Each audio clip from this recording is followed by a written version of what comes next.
Je suis Jean-Jacques Gaborio, donc le nouveau propriétaire du Château du Bourg à Saint-Michel-le-Clos. Château du Bourg, parce qu'il est localisé au centre du village.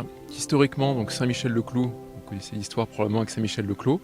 Donc il était en bordure de la clôture du village. Et c'est un château qui a, alors on a des traces dans les écrits qui remontent au XIIIe siècle avec le seigneur de Saint-Michel. Finalement, donc c'est au XVe siècle qu'il y a la famille bien connue donc dans la région, la famille de Châtaignier, qui reprend le château jusqu'au début du XXe siècle, en 1935, où elle change de main pour passer dans la famille Charon, puis Quiéné, avant que je reprenne donc les rênes, on va dire, en 2014, avec de gros travaux à la clé.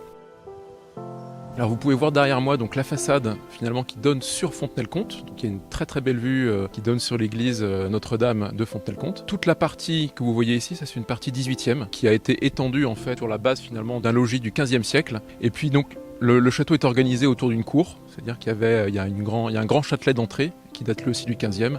Et puis donc une organisation assez classique dans les logis vendéens, avec l'assemblage finalement d'un logis seigneurial et de cours de ferme. C'était avant tout un domaine agricole. Sans être vraiment sûr, je pense qu'il y avait à peu près 500 hectares qui étaient accolés au château, donc voilà, ça faisait quand même vivre beaucoup de monde.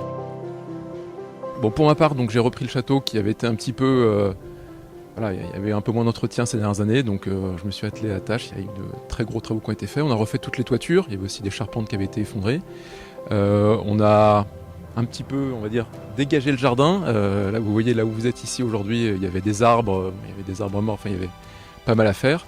Et puis aujourd'hui, je m'attaque un peu plus aux intérieurs et aux huisseries. J'ai la chance d'avoir une maison qui est vraiment préservée, qui n'a pas été dénaturée par le temps ou par le passage de propriétaires par la suite.